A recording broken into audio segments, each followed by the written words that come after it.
In 2018 het ons hierdie voertuig 1500 kilogram. Die voertuig beweeg vanaf punt A na punt B, 200 meter bokant die horisontaal en dan die totale arbeid verrig deur krag F wat hierdie voertuig binne 90 sekondes vanaf A na B laat beweeg is 4,8 maal 10 tot die mag 6 joule. Jy moet die term nie-konservatiewe krag kan definieer.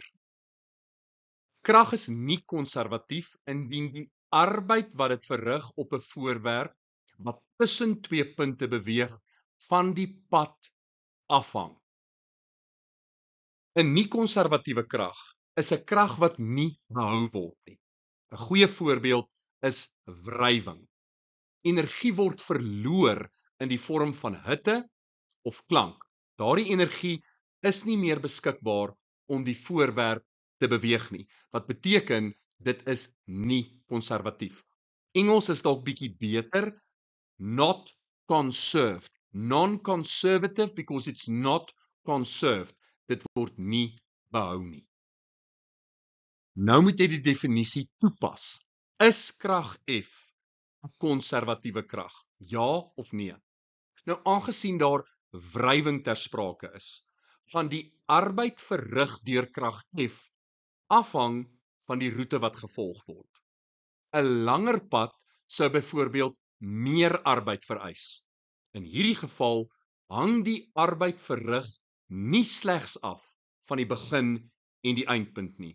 Gevolglik is F nie 'n konservatiewe krag nie. So die antwoord is met ander woorde nee. Met die inligting tot ons beskikking, moet ons nou die gemiddelde drywing bereken wat deur krag F gelewer word. Drywing P is die arbeid gedeel deur die verandering in tyd. So die arbeid wat hulle vir ons gegee het is 4,8 maal 10 tot die mag 6 en ons deel dit deur die tyd en dis 90 sekondes en dit gee vir jou 53.333,33 watt of as jy regtig wil kan jy sê dit is 53,33 kilowatt. Die werkenergiestelling ook al 'n paar keer gevra, kyk na die formuleblad, kry die regte formule en skryf daardie stelling in woorde. Nou moet ons laastens energiebeginsels gebruik, so ons weet reeds, ons gaan W net moet gebruik, ons gaan delta kinetiese energie moet gebruik. So ons weet die netto arbeid is gelyk aan en dink weer aan jou 4 moontlike komponente. Daar gaan arbeid wees as gevolg van gravitasie. Daar gaan arbeid wees as gevolg van wrywing, klein lettertjie F. Daar gaan arbeid wees as gevolg van die toegepaste krag, hoofletter F, maar nie enige arbeid as gevolg van normaalkrag nie, want die normaalkrag is loodreg op die bewegingsrigting. En dit gaan gelyk wees aan die verandering in kinetiese energie van die voertuig.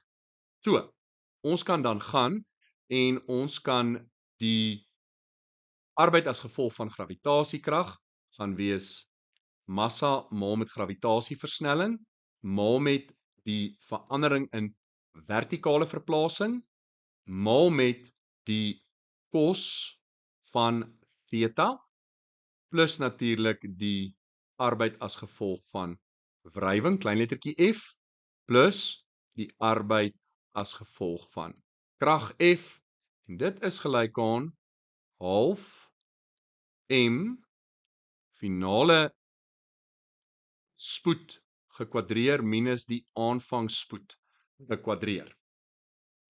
Nou kan ons invervang. Die massa is 1500 kg.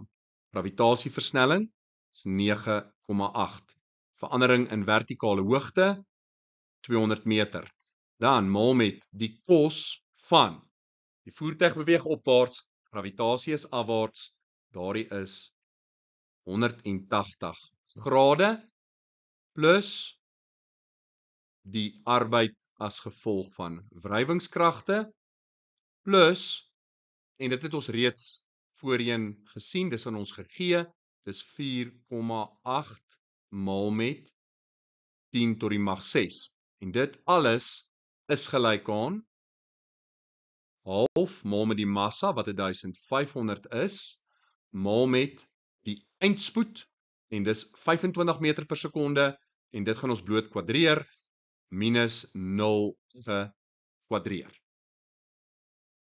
So dit gee vir ons minus 2.940.000 plus die arbeid as gevolg van wrywingskragte plus 4,8 maal 10 tot die mag 6, en dit is gelyk aan 468.750,